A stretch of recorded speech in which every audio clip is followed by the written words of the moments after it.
আমরা আজকে 129 জন ক্রীড়াবিদদেরকে ক্রীড়া ভাতার প্রদান করা হয়েছে।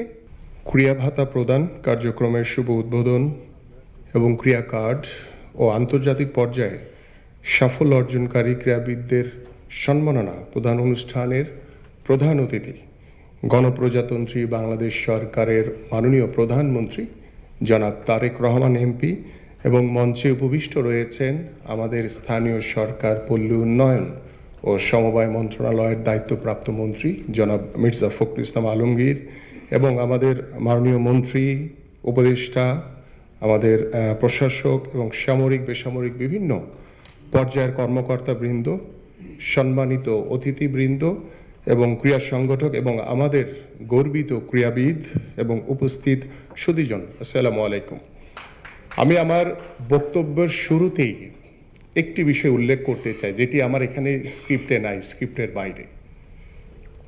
আপনারা সেদিন দেখেছেন 26শে মার্চ বিকেলবেলা আমরা যখন সাবেক খেলোয়াড়রা লাল দল এবং সবুজ দল করে আমরা একটি প্রীতি ম্যাচ আয়োজন করেছিলাম।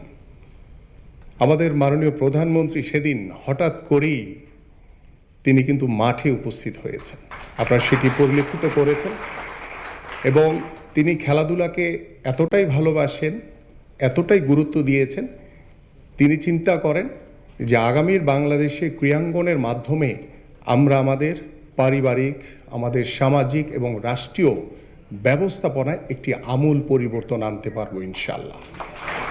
তাই আমি আন্তরিকভাবে আমাদের মাননীয় প্রধানমন্ত্রীকে ধন্যবাদ জানাই। তিনি হঠাৎ করে সেদিন উপস্থিত হয়ে সারা দেশের ক্রীড়াবিদ, ক্রীড়া সংগঠক, ক্রীড়ামোদীদেরকে যেভাবে উৎসাহিত করেছেন, আমি দৃঢ়ভাবে আশা করি আজকের এই শুরুটা তারই একটি প্রথম ইনিশিয়েটিভ। তাই আমি আশা করব এইভাবে আমরা যে শুরু করেছি সেই শুরুটা ইনশাআল্লাহ আস্তে আস্তে করে আমরা এগিয়ে নিয়ে যেতে চাই, যে আগামীর বাংলাদেশে আমরা যাতে ক্রীড়াঙ্গনকে একটি সুউচ্চ জায়গায় দাঁড় করাতে পারি। এই উপস্থিতি, আজকের এই শুভ আয়োজন বাংলাদেশের ক্রীড়াঙ্গনের ইতিহাসের একটি স্মরণীয় দিন। আজ আমরা শুধু আমাদের কৃতি ক্রীড়াবিদদের সম্মাননা দিচ্ছি না, এটি বর্তমান সরকারের ক্রীড়া সংক্রান্ত নির্বাচনী ইশতেহারের প্রতিশ্রুতিগুলোকে বাস্তবায়নের গুরুত্বপূর্ণ অর্জন। আমরা এখানে একত্রিত আমাদের ক্রীড়াঙ্গনকে সুউচ্চ আসনে প্রতিষ্ঠার প্রত্যয় নিয়ে আমরা আজকে 129 জন ক্রীড়াবিদদেরকে ক্রীড়া ভাতার প্রদান করা হয়েছে এবং আমরা আগামী 7 দিনের ভিতরে আমাদের 500 জন ক্রীড়াবিদদেরকে আমরা এই ক্রীড়া ভাতার অন্তর্ভুক্ত করব ইনশাআল্লাহ।